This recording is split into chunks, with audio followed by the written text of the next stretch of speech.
Hi everyone, I'm Ahana. And I'm Celine. And welcome back to another episode at the We Are Podcast. Alright, so today we have like pretty good updates, I would say. Celine, should I start it off or do you want to start it off? You know what? You can start it off. Okay, so what do you say? I'm going to start it off with Elon Musk. Okay, so we talked about this last week about how like Elon Musk wanted to buy Twitter for like, what was it? $43 billion? I don't remember. And they like rejected him, and then they like made this law so that he couldn't buy it, but now he bought it. Yeah. So that Elon Musk. Why does he need Twitter, you might ask? I don't know. That's a good question. Alright, so I'll get into that, but first let's just explain the details of what happened. So basically, he wanted to buy Twitter for a while because he like wants it to be less restrictive. That's what he said he was gonna do with it. So he said like, once I get it, I want to like allow it for like more free speech, because Twitter's known for like banning people like Trump and stuff, and like, you know, like kind of banning like certain like tweets and like deleting them. He said, quote, "Free speech is the bedrock of a functioning democracy, and Twitter is the digital town square where matters vital to the future and humanity are debated." And so he said like, if he's like, you know, if he owns it, then he's gonna start like making it more like free, I guess, like allow more open speech, and that means any extreme. Like it could be something like really bad and he still says it's allowed because it's free speech, which is, you know, it's controversial, but yeah, but eventually he clinched the deal to buy Twitter for $44 billion on Monday in a transaction that will like basically shift it from being like a public platform to being a private platform owned by him. So before it was like a private platform, or public platform, sorry, where it was like owned by shareholders, and like their shareholders like would like, you know, pitch in and, you know, like vote on stuff. Now that he bought it, he owns the whole thing pretty much, so now it's like more of a private company, and it's really interesting. We're gonna see what happens with it. After the news, however, the shares of Twitter were like up about 6%, so that's kind of impressive. Yeah. A lot of people are thinking that like Elon Musk is becoming too power hungry. I mean, my opinion personally, if you're asking, yes. He has like, dude's already rich. He has like two multi-billion-dollar companies richest already. Person in the world. Like, I don't know. If I were him, I would just retire and just. He's just like a little like scary, honestly. He's terrifying. Yeah, because it's like he's like weird. Like he's a machine. Like he doesn't stop. I feel like. I mean, determination, but there's like a point where if I was that rich, I think I would just like not want to be any more rich, and I don't know. I would just feel like, what's like, this is too much work to like buy Twitter and stuff. I'm already like rich enough. I don't need this money. Yeah, I definitely think that he is like a little power hungry, maybe. Honestly, he's a smart guy though. Obviously, yeah, no, for sure. Like you can't like run. He like owns Tesla and stuff, so and SpaceX. Yeah. And so he's like really rich, and he's making a lot of moves, and I don't think he's gonna stop, honestly. I feel like his next one is gonna be like taking over Mark Zuckerberg and like all this stuff. I don't know. He's kind of like scary in a way, because I feel like he's just like so nonchalantly powerful. Yeah, he's like a robot, but like no, literally he gives me robot vibes. And he does. Yeah, but we'll see how that plays out. I don't really know like what exactly he was gonna happen. Like he's kind of vague about like what he's saying, like the free speech type stuff, but like that's pretty much all we know. And yeah, so yeah, okay, well, yeah. Oh, and also I just want to mention real fast, another reason people were saying that like he's buying Twitter is because he's like obsessed with like tweeting stuff, and he tweets a really weird stuff. Like I was like looking at his tweets the other day, and it was really weird. What? He tweeted something that I wanted to share with you. Okay, he said like he said like, next step, we're gonna put the cocaine back in Coca-Cola. Wait, what? Yeah, he like after he bought Twitter, he like tweeted okay, something like about next time buying Coca-Cola to put the cocaine back in. That's weird. Yeah, and he's like, it feels weird because it feels like he's like this really serious guy, and then on Twitter he starts like tweeting like really weird stuff. Weird. Okay. in conclusion, If he buys Coca-Cola, I'm gonna cry. Maybe just a little. Yeah. In conclusion, let's hope he doesn't buy Coca-Cola. Yeah. All right. Are we ready? Yes. Okay, so the next update is a continuation of what we talked about last week, and it is the Johnny Depp and Amber Heard case, which is kind of circulating everywhere. Like, there are tons of videos about it. There's some funny stuff. We talked about it last week, so check out and that. Trigger warning again for domestic violence, like sexual assault, stuff like that. But, so first of all, just as some background, Johnny Depp and Amber Heard used to be married, but then Amber Heard said that Johnny abused her during their marriage, like, physical abuse, and that cost him his career, like, because he's an actor, so he was going to be in, like, a Harry Potter movie and, Pirates of the Caribbean, but he lost both of those jobs, so he lost a ton of money because of the claims she'd made, so he sued her for defamation, which is, like, a false statement made to basically ruin someone's reputation, which you can see it did ruin his reputation because he lost those jobs and he lost a lot of money. And then she goes and sues him for $100 million, basically saying that he did abuse her, and he's, like, falsely suing her. Yeah, It's basically. Like isn't it called, like, a counter sue or something? Counter lawsuit? Probably. That would make sense. I think so. I don't know. Most likely. But, so, a lot of stuff has happened. Basically, just as a recap of, like, the biggest things from the week before, we found out that, like, Johnny Depp had part of his finger severed off because of her, like, hitting him with a vodka bottle. There was a lot of stuff, like, there's a video of her admitting to hitting him. So that was basically the main evidence introduced last week. And she's a psycho. Basically. No, yeah. I heard this, like, thing where she's like, yeah, go to the jury, go to the world and say that a woman abused you. Yeah, okay, actually, let's talk about that. So there was a video recording where she's basically saying, like, no one's gonna believe you because you're Johnny Depp. She's basically saying, no one's gonna believe you because you're a man and I'm a woman, and no one's gonna believe that you got abused by a woman. Yeah. So it's basically, like, her undermining him and saying, like, well, do whatever you want, but no one's gonna believe you type of thing. So that's gaslighting for sure. And that's actually, like, pretty incriminating for her, because she's, like, telling him no one's gonna believe you. Well, that's pretty darn incriminating when you have that video recording in court. I wonder if I got all these recordings. Like, I mean, I think you can just submit recordings, like, I don't know. But, do you just, like, start recording yourself? I know that Amber recorded a lot of their fights. That's how she got, like, the video of the cabinets and stuff. But, maybe Johnny did, too. Yeah, I'm guessing. Because they're, in, like, a lot of the evidence, too, is, like, footage, like, from, like, security camera footage, like, about their fights. But, so a lot of new witnesses were introduced this week, and one of the biggest ones, that was Johnny Depp's witness, was a psychologist named Dr. Shannon Curry. And basically, she diagnosed Amber Heard with borderline personality disorder and histrionic personality disorder. So, those are both, like, personality disorders that, like, borderline is kind of, like, characterized by, like, mood swings and, like, a fear of abandonment and, like, stuff like that. But something that's so interesting is that Amber Heard said she had PTSD from their relationship because he was abusing her, but then the psychologist said she actually lied about having PTSD, basically, and doesn't have PTSD.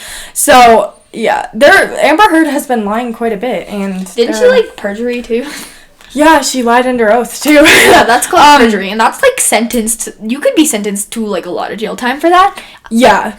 And speaking of this psychologist, something that was so, like, just funny to me was that, Amber Heard's lawyer, who was, like, a woman, I don't know her name, but she was, like, questioning the psychologist, and she was asking her questions about muffins. Like, because basically what happened is that, like, the psychologist, her husband had, like, bought her muffins because he knew she had, like, a high-profile client, and the lawyer was trying to say that she, like, told him about the case when she shouldn't have, but it was like, why are you talking about this? This is not relevant, like, at all. Yeah, so personally, I feel like the psychologist kind of, like, was a pretty star witness for this week, and she definitely... swayed it towards Johnny Depp's side for sure. Like, I think the lawyer just looks stupid, to be honest. And one of other Amber Heard's lawyer, he literally, like, objected to himself. God, it was so funny. So he was asking someone a question, and then he goes, objection, hearsay. And the judge is like, You just objected to your own question. No, she's like, but you asked the question. He's like, oh, my bad. Okay, so, like, in court, an objection, like, a lawyer on the other side usually objects to, like, during cross-examination, like, there's, like, hearsay, there's, Yeah, hearsay is basically, like, where you weren't there and you, like, heard rumors, and it's not allowed because it's, like, you can hear rumors about anything. That doesn't mean it's true. Yeah, so for example, if I was like, Ahana told me that Patrick said something, blah, blah, blah, that would be hearsay because I didn't actually hear it from Patrick. I heard Ahana say that Patrick said it, basically. So that was just a funny moment. No, you can't, like, object to yourself. That just makes you That literally was the funniest thing ever. I was like, bro, what are you doing? I was like, Amber Heard's, like, rich. She could have at least hired, like, a non-clown fool. I know, I don't know. If I were her, I would have touched up my options. But anyways, there was another big testimony that also made Johnny Depp look good and Amber Heard look bad. It was from an LAPD officer. So basically what happened on May 21st, the police responded to a call, this was in 2016, at Amber Heard's penthouse. So she had called the police and it was about domestic violence. So a Los Angeles police officer named Tyler Haddon, he was one of the, like, officers that responded to the call on May 21st. He said Heard refused to talk to him and, like, she looked like she had been crying, but he said there was no visible sign of injury. Like, she wasn't hurt at all. She didn't have bruises, stuff like that. So she had called about domestic violence, yet she wasn't hurt, basically. So, like, he said, quote, "Just because I see a female with pink cheeks and pink eyes doesn't mean something actually happened." So if the police officers had, like, actually come there and she was, like, physically hurt and they could see that would have been incriminating for Johnny Depp. But, like, she wasn't hurt, so that just makes it seem like Amber Heard was making it up, basically. And there was also a follow-up visit where they didn't see any injuries either, so okay, something else that's kind of a big deal. So Amber had said she used makeup to cover up, like, her bruises and all of the, injuries she had gotten from him, supposedly. But so I think it was her lawyers, they showed, like, a certain palette of makeup to the court, and they're like, oh yeah, she used this to, like, cover up her bruises or whatever. But the type of makeup, the makeup company actually came out and made a TikTok, and they were like, actually, we started selling this makeup in 2017, and Amber said she had used it from 2012 to 2017, so she wouldn't have been able to use that type of makeup in those years because that hadn't even come out at that time, basically. So Amber's looking sketchy. That's pretty incriminating, and that's fairly incriminating. And another thing that happened that's kind of like wow is that one of her former aides named Kate James said Amber stole her sexual assault story, which is, and she stole it basically and, like, tried to make it her own, basically, is what she said. So her aide said she had told her this, like, very, like, hard story about sexual assault that she had experienced when she was in Brazil. Like, it was a very hard story to tell. And she said, quote, "To my utter shock and dismay, I discovered that Miss Heard had in fact stolen my sexual violence conversation with her and twisted it into her own story to benefit herself." So they did, like, question her. And this same person also said that Amber, like, got drunk a lot and, like, drank a lot of wine and stuff like that. Okay, let's see, what else do we have? There was also, like, something about Australia where Amber Heard said when they went to Australia, she was, like, kept as a captive, and he, like, sexually assaulted her for, like, hours on end. But at the same day that he apparently did that, there were people around them, like, talking to them the whole time, and there were medical professionals there, too, and they were like, yeah, I didn't see any signs of anything, and they didn't report those findings. So, it's just, like, yeah. So basically, she's a pathological liar. Yeah. And even apparently her sister Whitney had said she was, like, scared of Amber and stuff, and, like... No, literally, Amber's entire family is on... No, actually, her sister apparently, like, defended her, but her sister's friend said that her sister said... But, like, I'm talking about her parents. Her parents are literally on Johnny Depp's side. Yeah, I think that tells you a lot, not gonna lie. Weird. Oh, and she also said he would, like, die an old, fat, lonely man, too, in one audio recording, so... Oh, and in the past, she was arrested and charged for hitting one of her older partners. Oh, yeah. She, like, divorced her ex-wife, right? Yeah, was it, like, Tasaya Van Ree? Yeah. Tazia. No, it's Tazia, yeah. She like, hit her ex-wife, and then they divorced. And then the charges were dropped, apparently, but, like, they still found it in the system. So, that's, like, a little bit incriminating, considering that she, like, hit her past partner, whereas his past partners are saying, like, he would never hit anyone, so. Yeah. Oh, another thing. This will be the last thing. She also lied about donation money, too. So, when she divorced Johnny, she got, like, money from settlements, and she had $7 million, and she said she would donate all this money, but she didn't even donate the amount she said she would. She donated a very small portion of it, and actually Johnny Depp and Elon Musk had, like, donated in her name, so she wasn't even the one donating half of the money either. It was, like, Elon Musk. Weird. Oh, and apparently there's, like, I don't know if it's, like, confirmed, but there are rumors that she had an affair with No, Elon. She did. Oh, is it confirmed? I think I don't know if it's confirmed, but it definitely happened. There are rumors that she had an affair with No, Elon she definitely Musk. did. Yeah. So, I wouldn't even be surprised at this point, because he, like, defended her. Yeah. But then he also said something against her. But anyways, you know. Yeah. That's about Elon, am I right? Anyways. You know, it's an interesting case. So, I think the entire world's on Johnny Depp's side. Pretty much. Yeah. As they should. Anyways. I mean, yeah. All right. I'm on Johnny Depp's side. All right, so let's talk about Russia.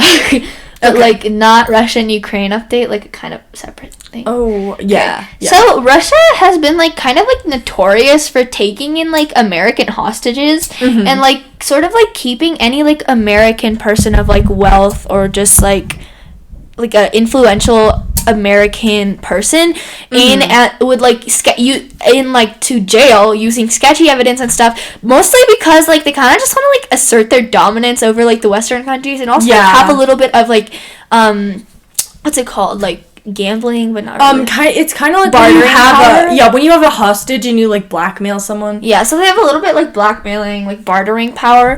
And they've been, like, known to do this with a lot of people. And, like, I think Celine did an update about, like, Brittany Griner. Yeah. And she used, like, a basketball player that they took for, like, possession of weed. But they didn't even, like, come out with, like, the evidence that they had. And there was another person who was, like, on holiday, and they also took her, too. Yeah. But there have been a lot of... And the evidence, like, they don't ever, like, show the evidence, and it's always really sketchy, so...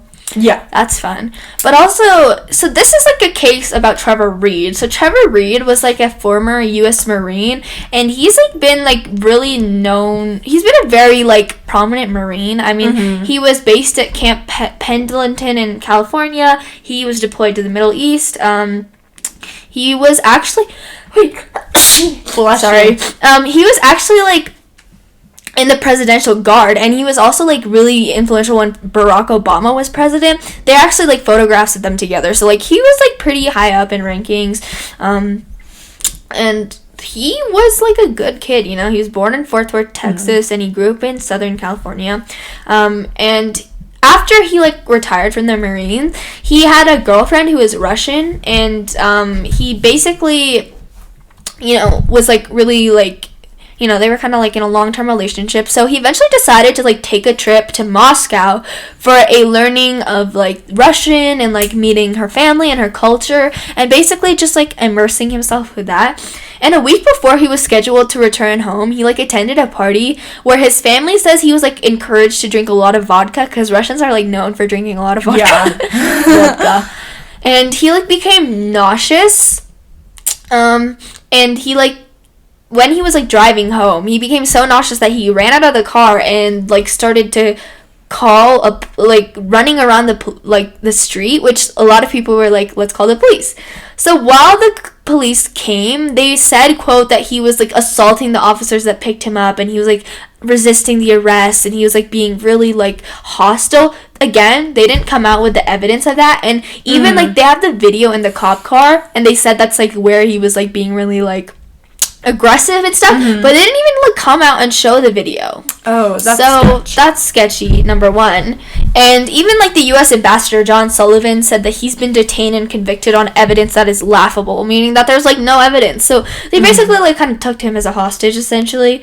But recently, his family, like, has released him, which is great. They've been that's fighting good. for his release. It's been 3 years though. They've been fighting for his release since like the beginning, and they were never like able to like actually like come through. And now that the war started between Russia and Ukraine, they thought that he would never come home. And you know, in early March, his family were like, you know, petitioning to meet Joe Biden, and eventually they secured a meeting with Joe Biden, and less than a month later their son was released. That's amazing. Yeah. But also not, because it happened. Yeah, it shouldn't have happened. I mean, 3 years for, like, getting drunk.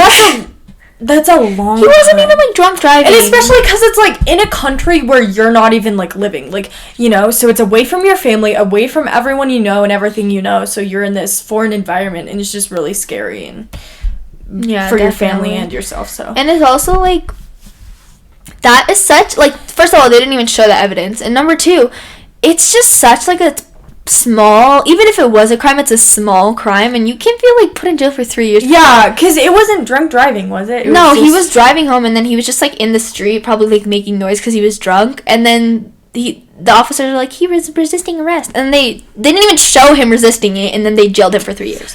Yeah, that's sketch. Definitely. So, you know, glad he's released, but I feel like this just keeps happening with Russia, like things like this. All right. So, okay, should this be our last update? Yes. Okay. So, this is also a continuation of a past update that I talked about. Continuations. Yeah, so remember the update about the man setting himself on fire in front of the Supreme Court building?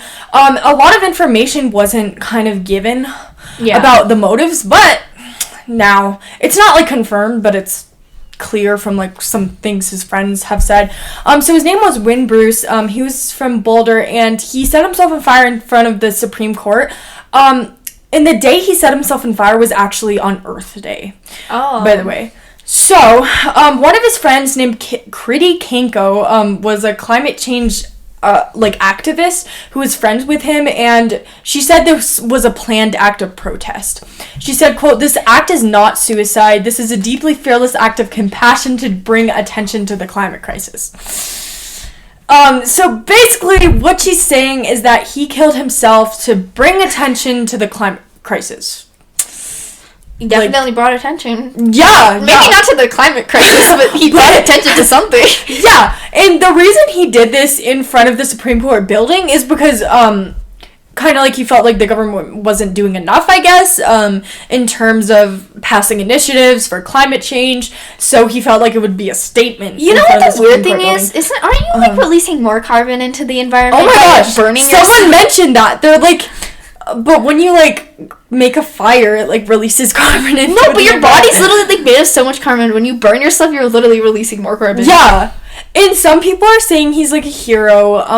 My personal opinion... If you care about the climate, please don't kill yourself. My personal opinion is that staying alive, you can accomplish so much more. Okay? Please don't kill yourself in an act of protest. Yeah. And I'll talk about ways you can actually help the climate that are productive and don't include setting fire to yourself.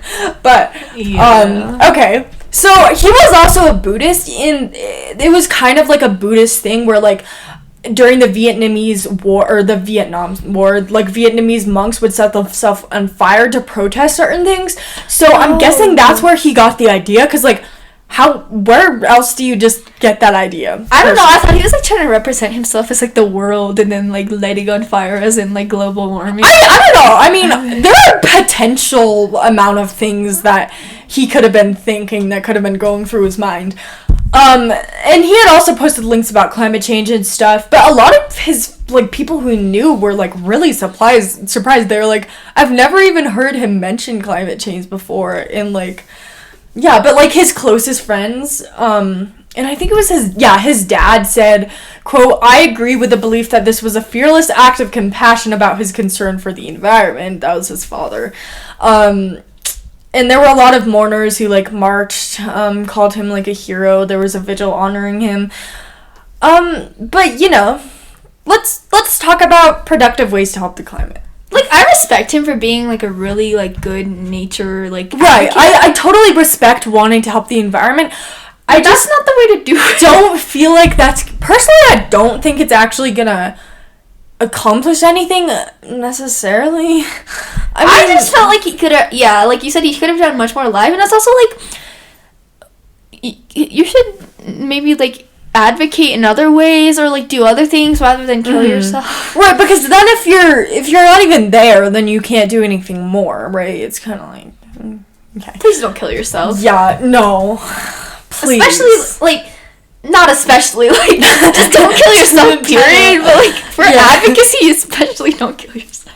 Yeah, so, ways to help climate change. Advocate peacefully, you can go in front of the Supreme Court with a sign or something, write letters to, like, governors, obviously recycle, although recycling is a scam half the time, but please do. Like organize trash pickups, like go do what you can. Compost. Carpool. Oh yeah, compost. Actually, if you have a compost, that's actually really good for the environment. And just like look up a YouTube video, because I'm not gonna give you a how-to tutorial on how to build a compost right now, but you know, there are plenty online. Like walk when you can, carpool, biodegradable products, like if you can afford it, like bamboo toothbrushes, stuff like that. And also a lot of items that are like bad for the environment are paper coffee cups, for example. So like using mugs instead of like paper cups, or metal utensils instead of plastic ones. And plastic bags are horrible for the environment. In fact, I think there was one state that banned them, I feel like. They're not biodegradable, so it takes a long time for them to decompose. Really bad for the environment. They can leak into water sources, like animals can get caught up in them and eat them. You've probably heard like the phrase "save the turtles" for plastic straws. Oh, because turtles eat jellyfish as like their food, and it looks like jellyfish to them. So yeah. So reusable bags are like cardboard bags, anything besides plastic bags, because those are like absolute no-nos, like really bad for the environment. In like cups instead of plastic water bottles, like stuff like that. Just tiny things you can implement into your life that will make a difference, especially if everyone does this. So. All right. Yeah. So that wraps up our first half. Yeah. Stay tuned. All right. Thanks for.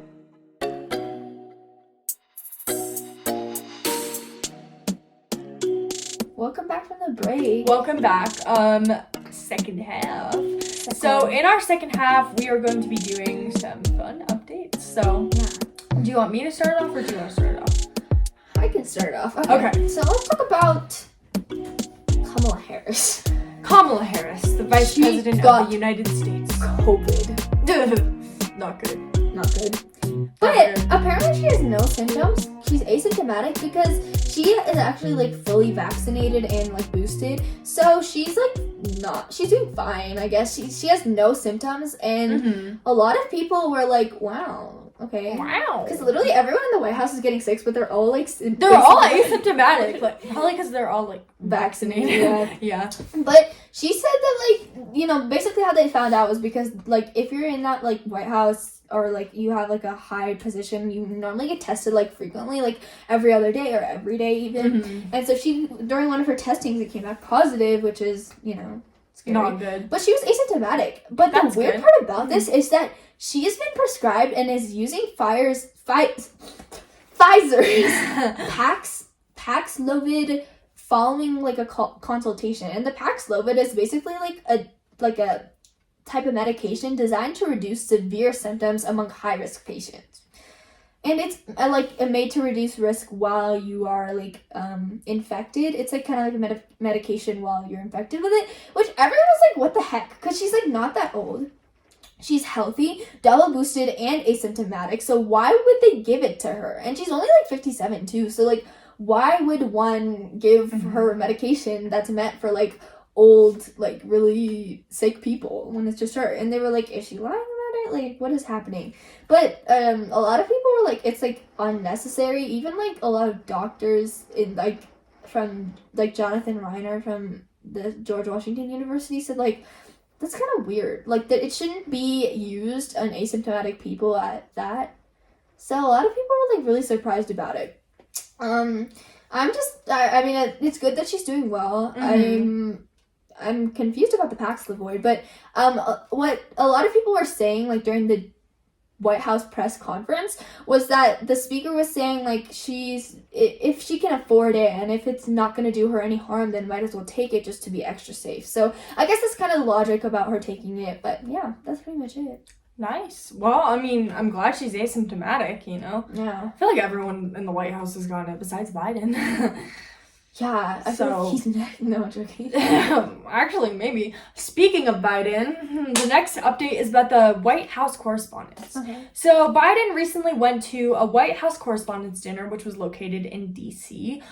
This is a dinner that celebrates reporters, like it raises funds for journalists, but it's more than that. It's known for being a comedic event, and it's kind of like a roasting session, basically. Like, there's a comedian who, like, roasts the president, and the president roasts other people, so it's kind of like a fun roasting thing. Oh, that's funny. Yeah. Oh, wait, I actually think I've seen it with Barack Obama. Yeah. Oh, really? Yeah, okay. That was really funny. So, like, okay. So, Trevor Noah is the host this year. Yeah. Yeah, I know him. Like, I saw, like, I didn't recognize his name. He has, like, a talk show. Yeah, he's a comedian. And Kim Kardashian and Pete Davidson and a lot of celebrities attended. Kim Kardashian dating Pete Davidson. Wait, they are? They're dating. Wait, who's Pete Davidson? He's, like, a comedian from, like, Saturday Night Live. Wait, she's dating someone? Yeah. Hold on. I've been watching the Kardashians, so I'm, like, interested. He's, like, I think he's, like, 20 years younger than her, maybe. Oh, okay, well. He's 28, and she's... Like, she's probably 40, I feel like. 28. Not that long. Not 28. The internet blew up when they heard they were dating. 41. So they have, like, a good 13-year age gap. I mean, 13's, but it's not illegal. Yeah, if you're above 18, you can date anyone. No, but isn't it, like, if it's more than 30 years, it's illegal, I thought? No, it's, like, if you're above 18, I think you can date anyone. I'm pretty sure. I might be wrong.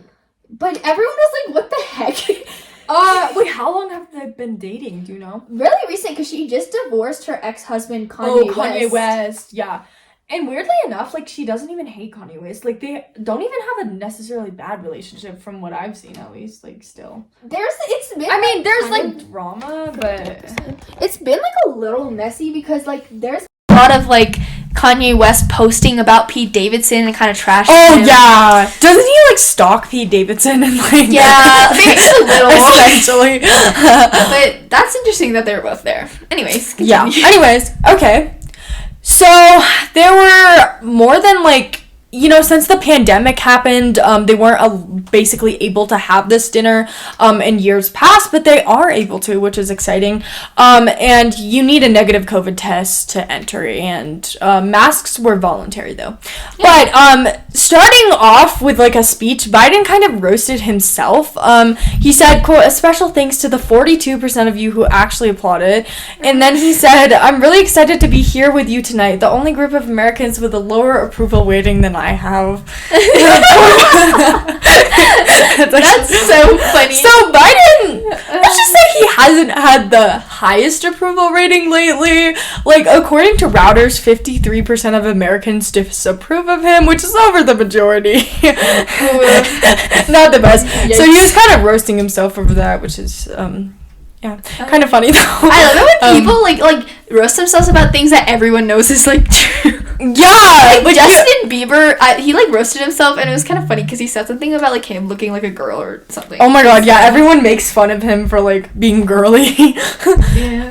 And then Biden kind of roasted Trump too. He said, quote, "This is the first time a president attended this dinner in 6 years. It's understandable. We had a horrible plague followed by 2 years of COVID. Just imagine if my predecessor came to this dinner this year. Now that would have been a real coup if that occurred." So he basically called Trump a plague, and you know, and then he roasted about COVID. No, he was talking about Trump because he said a plague followed by 2 years of COVID. Oh, I didn't even catch that. Yeah. Oh my god. And then he roasted Fox News. So Fox News is like notoriously kind of a Republican, more like right side news site.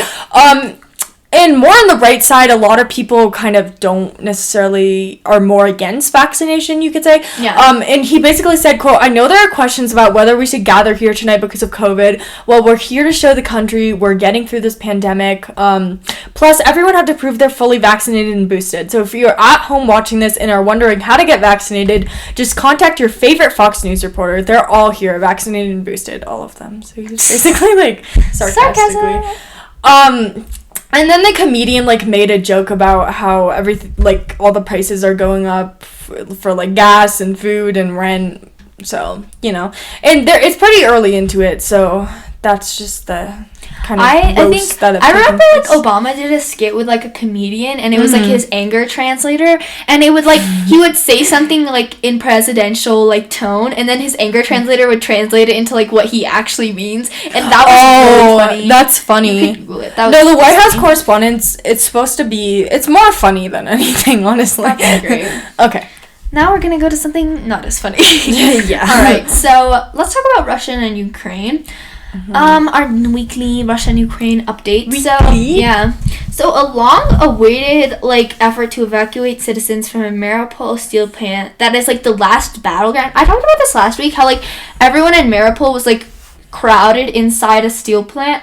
But recently it was still, like, you know, people were still there, but now they're, like, trying to evacuate everyone from there. Luckily, a ceasefire went into effect at 11 a.m. and about, like, 20 women and children were, like, taken to a collection point and they were allowed to, like, leave.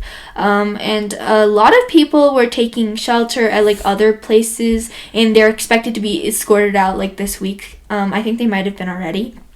So then they travel, like, 130 miles northwest, and they hopefully, like, are able to, like, leave and, you know, get better support. But, you know, in terms of, like what the United Nations is, like, they're trying to, like, you know, they're actually, like, kept really quiet about the evacuations. They actually haven't commented at all, even though they've, like, been a key role in, like, providing food and stuff. So that's interesting. In other updates, the Ukraine military actually regained control of 4 villages in the Kharkiv region on Saturday, and that kind of just, like, you know, asserted themselves to say that, like, Russia's not winning, we are, you know. So that was fun. Not fun, but, like, good.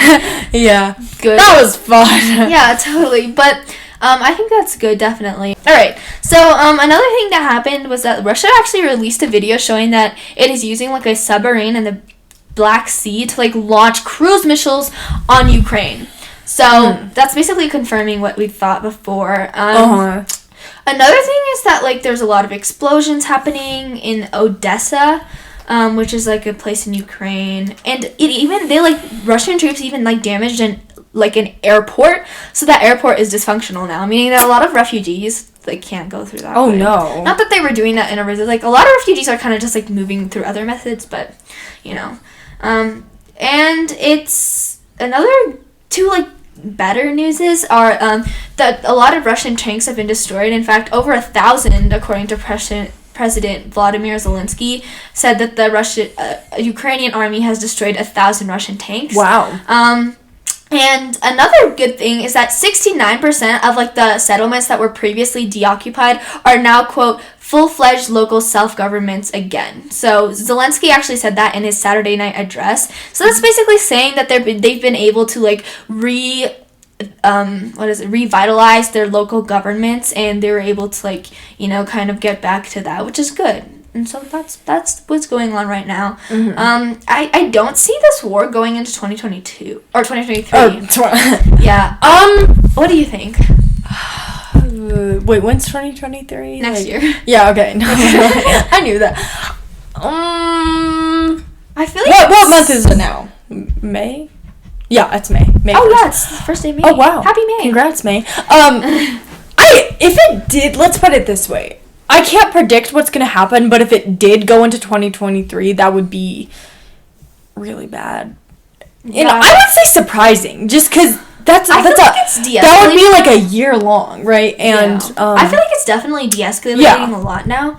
So we'll see. definitely, I hope it doesn't go into 2023, because that would just be catastrophic. Like, definitely. Yeah. I'm just glad it's slowing down a little bit. Of course, it should never have happened in the first place. But as always, a lot of refugees and a lot of people in Ukraine still need help. So, please, like, check out all of our support and try to support them in the best way you can. And even if the war does end, there will be so much destruction that needs repair. Yeah, there are so many people who lost their homes from bombings or their families. Yeah. Okay. Oh my god! Did it not? But it says recording. What the hell? You clicked it. I literally think I saw you. Like, I remember you. Like, yeah. I literally. What the hell? I'm not redoing that. We can't redo that. Oh god, we would have to redo Kamala Harris, the correspondence dinner. No, we'll just record it. It's fine. I can record it this time, but just send it to me, because you recorded the last one. Okay. It doesn't work for the video. I don't know why I did that. Anyways, next up. Wait. Oh, okay. I guess should I just record the last one so you don't have to? Yeah, so then it's the last one. Okay.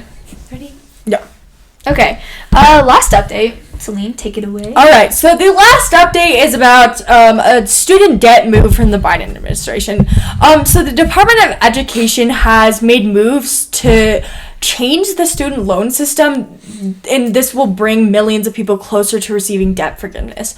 So student loans are basically when you go to college, we all know college is expensive. Instead of paying it all of that money right at once, you can pay it in increments over a period of your lifetime. So instead of like paying $20,000, say you would pay $1,000 in monthly payments, something like that, or you're paying it not all at once, but over your lifetime, kind of. And debt forgiveness is when the lender, so in this case it's the government giving the loan, reduces or just entirely gets rid of the debt that the person having the student loans owes the government, basically. So these actions will give over 3.6 million loanees, which are the people that basically have the student loans, 3 years closer to receiving debt forgiveness, which is really amazing. Okay. So the Biden administration is going to implement IDR, which is the income-driven debt program, and it has 4 types of repayment plans. So it lowers monthly payments based on income and family size. It also promises forgiveness for people after 20 to 25 years of paying student debt. So like some people will have to pay it for like 80 years or like their entire life, but this guarantees that after a certain threshold of time you can stop paying them no matter if you've paid it all off. Which is really good. Secretary of Education Miguel Cardona said, quote, "Student loans were never meant to be a life sentence, but it certainly felt that way for borrowers locked out of debt relief they're eligible for." So it's definitely a lot of stress on like college students or like people who just have this money to pay off for loans, so this definitely helps them with that. And there's also a public service loan forgiveness program which allows 40,000 buyers to get immediate forgiveness they get more credit from their payments, basically, and it cancels debt after 10 years for eligible public sector workers who make the monthly payments they're supposed to. So that's like a pretty big deal for sure. And there's this thing called forbearance where it basically allows you to not pay the student debt for a certain amount of time, but it's not really a long-term solution. So these programs are more long-term. They can help people with paying off debt and like securing better financial stance. So it's pretty cool. So, that'll be good for students paying off student debt. Yeah, for sure. So that's all for today. Yeah. So stay tuned stay tuned, period. Stay tuned if. No, stay tuned. DM us or, email us, which is in the bio. If you have any questions, follow us on all of our social medias at weare_youth.org. And just enjoy. Have a good week. All right. Bye. Bye.